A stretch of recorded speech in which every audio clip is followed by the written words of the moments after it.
Saya udah pakai Galaxy Tab S9 FE ini sekitar 2 bulanan dan selama itu memang ada satu aksesoris yang belum ada, yaitu keyboard. Biasanya saya pakai keyboard Bluetooth ini nih yang lipet, tapi ini tuh ribetnya suka ketinggalan. Apalagi kalau saya suka pindah-pindah tas, selalu ketinggalan. Hampir selalu ketinggalan ini. Studio My Canvas dapat kiriman nih keyboard case. Dia berfungsi sebagai casing juga. Jadi praktis, bisa dibawa kemana-mana karena nempel sama tabletnya. Ini produk dari brand lokal, Mills Technologies, dan ini namanya Mills Floating Keyboard. Yuk kita bahas. Kembali channel My Canvas with me Mike as always, and here we go.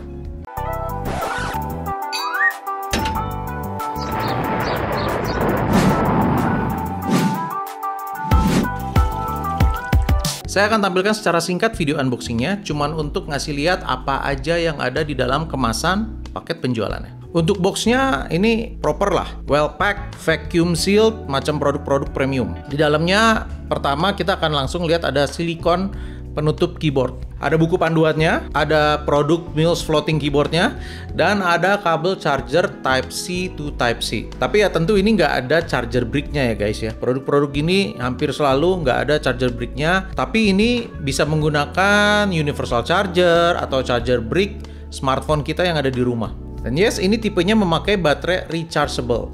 Komponen baterainya ada di sisi engselnya nih. Gede banget. Kapasitasnya 500 mAh. Itu kapasitas yang menurut saya gede sih untuk ukuran keyboard Bluetooth. Dan di sisi kanannya ini ada port Type-C-nya untuk charging. Nah, pada saat saya syuting ini, bahkan dari saya charge pertama kali, itu saya pakai sekitar semingguan, belum habis guys baterainya. Memang tidak continuously berapa jam gitu pakainya, ya paling sekitar sejam, ngetik-ngetik, nggak secara terus-menerus gitu. Seminggu belum habis guys, jadi baterainya cukup irit dan nanti saya akan tulis datanya berapa lama waktu chargingnya. Ketika charging, indikator baterainya itu akan menyala merah dan ketika sudah penuh indikatornya akan menyala hijau. Nah ini dia produknya. Disebut floating karena memang si tabletnya seakan melayang ya ketika dipasang dengan cara menempel secara magnetik di punggung tabletnya. Karena bagian bawahnya ini nggak nempel kemana-mana, hence the name floating. Materialnya kalau dipegang ini feels-nya kayak material TPU gitu, rubbery tapi soft. Dan ini cocok untuk casing tablet kayak gini sih. Kasih kesan premium dan juga ada logo Mills-nya di deboss di bagian-bagian. Nah ini nih. Kelihatan nggak? Dan juga di sini ada juga very subtle ya, hampir nggak kelihatan. Tapi justru menurut saya itu lebih berkelas, lebih elegan daripada dikasih macam-macam tempelan-tempelan ya.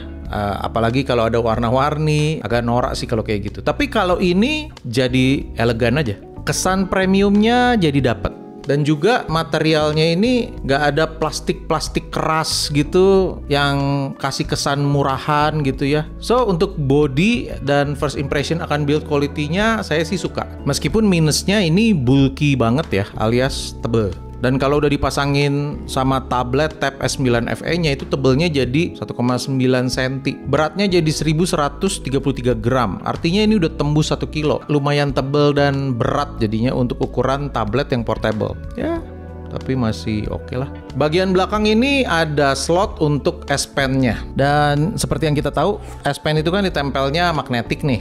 Nempel ke bagian punggung area atas tabletnya. Kalau kita nempel gini nih. Nah tuh. Dan dia dikasih karet ini nih guys. Nah ini dikasih karet kecil sebagai penyangga pensilnya, just for extra safety aja. Tapi saya suka magnet si Mills-nya ini juga kuat banget guys. Nah ini kalau mau ditempelin tinggal gini, mau dicabut juga kita tinggal ambil dari bagian bawah.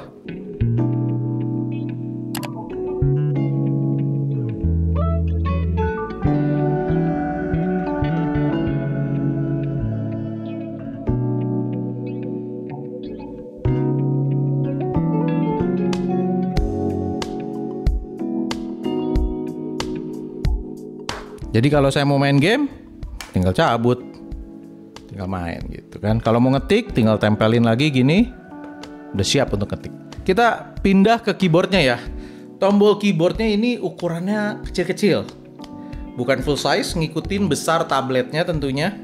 Tapi masih oke untuk yang jarinya gendut-gendut macam saya ini. Lumayan kerasa ada efek taktilnya.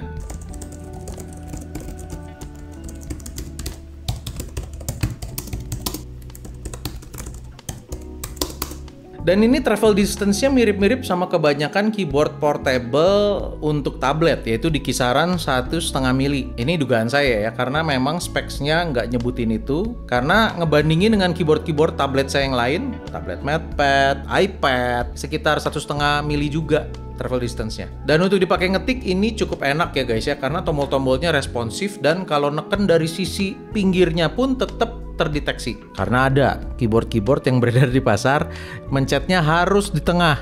Kalau dipencet di pinggir itu nggak kedetek. Tapi ini bisa saya bilang ini cukup bagus secara kualitas keyboardnya. Artinya buat kamu yang ngetiknya cepet, ini bisa mengakomodir kebutuhan itu. Oh iya, di unboxing tadi tuh ada bonus silikon penutup keyboardnya nih kayak gini. Zaman dulu kalau laptop suka dikasih kayak gini sih untuk pelindung keyboardnya supaya nggak kena tumpahan air gitu. Well, kalau kamu yang suka bekerja sambil minum, sambil ngopi gitu ya, mungkin perlu ya dipasang si silikon ini buat extra protection. Tapi jujur saya sih nggak suka. Karena waktu ngetik itu jadi kurang enak feel-nya. Jadi ada hambatan gitu. Sensasi taktil si keyboardnya itu jadi nggak kerasa. Bahkan saya kadang-kadang suka nggak yakin ini udah kepencet atau belum nih. Walaupun ukurannya ngepas, tetapi dia itu ketinggiannya nggak pas. Jadi dia agak ada rongga udara sedikit sebelum. Jadi kita pencet ini ada udara sedikit baru kepencet si keyboardnya. Jadi ya kira-kira gitulah. Jadi lebih enak begini aja, nggak usah pakai pelindung.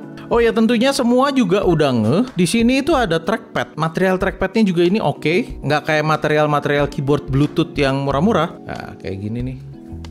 Ini bahannya kan plastik keras gitu. Kalau ini bahannya smooth, lebih mirip ke aluminium ya. Ini mirip-mirip sama trackpadnya decent laptop lah. Cuma ya ini tentu saja ukurannya mini ya. Lalu di sebelah kanan sini ada indikator-indikator dan tombol power untuk menyalakan keyboardnya. Paling kanan ini tombol power, ini touch sensitive, bukan tombol fisik. Cara menyalakan keyboardnya tinggal di tap 2 kali. Begitu juga dengan cara matiin keyboardnya. Ada 3 indikator di sampingnya. Kiri itu akan menyala warna biru. Nah itu artinya Bluetooth terkoneksi, menyambung dengan si tablet. Kalau flashing mati nyala itu berarti Bluetooth sedang masuk dalam kode pairing. Indikator di tengah itu akan menyala putih kalau tombol caps lock-nya tertekan. Nah, sebelah kanan itu indikator baterai. Selain indikator ketika charging, seperti yang tadi saya udah mention, ini berguna buat ngecek kapasitas baterainya juga guys. Caranya mudah, tinggal hold tombol power di sampingnya. Kalau flashing merah 1 kali itu artinya baterai antara 25% sampai 50%. Kalau 2 kali flashingnya berarti baterai antara 50% sampai 75%. Kalau 3 kali flashingnya itu artinya 75% sampai 100%. Bisa dibilang baterainya masih penuh lah kalau flashing 3 kali. Gampang kan?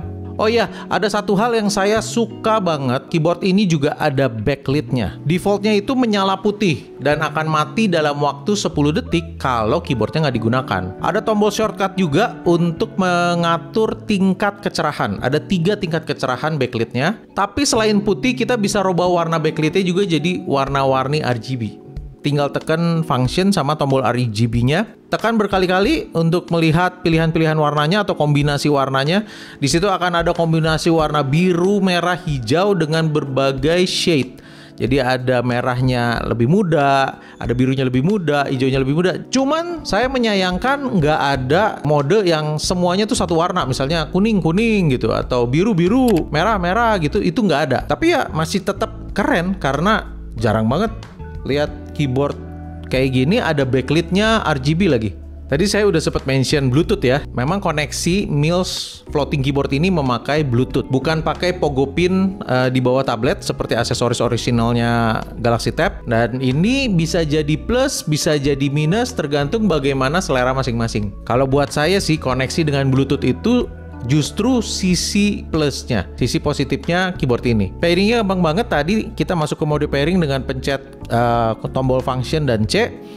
Lalu si keyboard akan masuk mode pairing, indikator Bluetooth-nya akan berkedip-kedip warna biru. Nah, lalu kita tinggal buka di tablet kita, masuk ke Bluetooth setting, cari deh itu. Ada yang namanya Mills Floating Keyboard. Klik itu dan pairing, beres. Koneksi Bluetooth-nya juga bagus, reliable. Ini beda dengan keyboard-keyboard Bluetooth biasa yang murah-murah beredar di pasaran. Ini bisa dipakai untuk wake tabletnya dari kondisi layar mati. Pastikan aja keyboard Mills-nya udah menyala dan sebelumnya udah pairing dengan tabletnya tentunya. Tinggal pencet spacebar, lalu kamera depan Samsung S9-nya itu akan mengenali wajah kita dan akan buka. Kalau enggak ya tinggal enter pin. Dan juga bisa enter pinnya dari keyboardnya. Dan juga dengan keyboard Bluetooth kayak gini, enaknya itu ketika si tabletnya dilepas, koneksinya tetap tersambung karena via Bluetooth. Jadi kalau mau dipakai menggambar, misalnya saya mau jadiin keyboardnya sebagai shortcut, saya taruh di pinggir, tabletnya ditaruh di tengah, jadi tangan kiri saya bisa pencet shortcut sambil saya ngegambar, itu bisa. Cuma sayang bagian belakang casingnya ini nggak detachable. Kalau detachable bisa berfungsi sebagai kickstand gitu buat tabletnya doang. Wah, itu sih perfect sih. Shortcut di keyboardnya ini juga cukup lengkap guys. Buat naik turun volume, buat naik turun brightness, itu yang standar-standar kayak gitu itu udah pasti ada ya guys ya. Dan ada juga shortcut back dan home dengan icon yang sudah kita kenal baik ya di UI-nya Android, yaitu lingkaran dan segitiga ke kiri. Bahkan shortcutnya ada shortcut buat screenshot layar juga.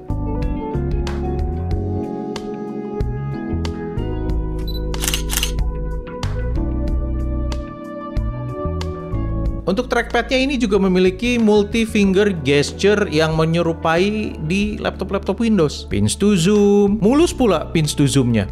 Scroll dengan 2 jari, swipe 3 jari ke kiri kanan untuk pindah aplikasi. Jadi emang ini trackpadnya bukan trackpad-trackpadan, tapi proper lah. Dan juga ini sangat responsif. Bisa di tap, bisa ditekan juga. Jadi ini tombol fisik juga bisa ditekan trackpadnya. Nah, cuman kelemahannya menurut saya ya saking responsifnya, karena ketika tangan kita ngetik itu kemungkinan bagian tangan kita yang ini dan yang ini itu terkena ke trackpad, itu jadi mouse-nya bergerak-bergerak gitu. Berhubung tangan saya ini besar gitu ya guys ya, jadi seringnya saya matiin trackpadnya. Ada tombol function dan T untuk enable dan disable trackpadnya. Dan satu lagi ya, yang paling nyebelin adalah sering kepencet sama bagian telapak bawah tangan nih, daerah sini. Ketika ngetik, itu tuh si tombol power keyboardnya. Karena letaknya di sini nih.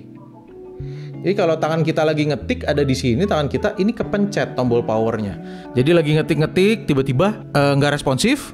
Terus keluar virtual keyboard di layar tablet Androidnya, yang artinya keyboard fisiknya udah hilang koneksi. Ya dia secara default karena kita lagi ngetik, dia akan keluarin virtual keyboard. Ini agak nyebelin sih. Tangan kita tuh kayak agak kudu mundur gitu guys. Tapi ya susah juga ya, karena kalau lagi ngetik tuh kan tangannya pasti goyang-goyang gitu ya. Pasti ada lah geser-gesernya, dan kegeser-geser itu terdeteksi seperti 2 kali tap, yang artinya keyboardnya mati. Well, personally secara desain saya lebih suka kalau tombol-tombol touch sensitif itu jangan ditaruh di palm area atau di area-area telapak gitu ya, dimana telapak tangan kita bersandar di situ kan. Nah itu kan resikonya tinggi, kalau kepencet tombol keyboardnya pasti mati-mati kayak gitu kan. Kalau menurut saya sebaiknya di area atas dari keyboardnya, yang memang tangan kita nggak lalu lalang kan. Bisa loh, masih ada tempatnya loh. Kalau mau ditaruh di daerah atas tuh masih ada space sebenarnya. Tapi saya nggak tahu kan komponen di dalam bagaimana ya. Tapi kalau itu dipindah ke sana sebenarnya lebih enak. Nah ini masukan untuk Mills Technologies dari segi desain, mohon dipertimbangkan ya. Itu aja sih buat saya. Saya ngerti ini karena keyboardnya juga ukurannya kecil ya. Semuanya compact gitu ya. Semuanya serba berdekatan. Kalau untuk yang tangannya kecil mungkin ideal ya. Tapi buat orang-orang yang punya tangannya cukup gede kayak saya, itu akan butuh penyesuaian cukup lama. Tapi secara keseluruhan selain kekurangan-kekurangan tadi, saya ngerasa ini adalah casing keyboard yang sangat proper untuk tablet sekelas Samsung Galaxy Tab S9 dan 9 FE.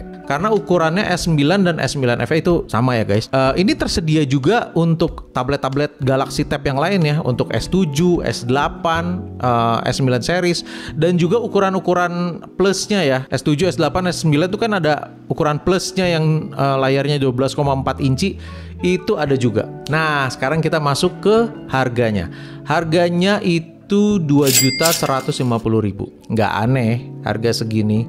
Karena dengan material premium dan baterainya yang besar kapasitasnya dan juga irit, belum lagi ada backlit RGB dan juga koneksi Bluetooth yang reliable. Tapi gimana pendapat kamu? Apakah menurut kamu keyboard case Mills floating keyboard ini worth to buy?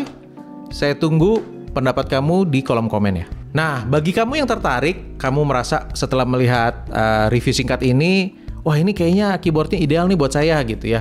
Saya suka modelnya, saya suka fitur-fiturnya gitu. Ini bisa didapatkan di aplikasi-aplikasi e-commerce kesukaan kamu. Dan kalau kamu beli di aplikasi-aplikasi e-commerce, suka ada promo cashback atau bahkan diskon. Link pembeliannya akan saya taruh di deskripsi seperti biasa. Kamu bisa langsung cek ada promo apa aja di e-commerce favorit kamu. Segitu dulu review Mills floating keyboard untuk Galaxy Tab S9 dan S9 FE. Kalau kamu suka, kasih like, subscribe bagi yang belum. Thank you sudah menonton, dan sampai ketemu di video-video berikutnya. Bye.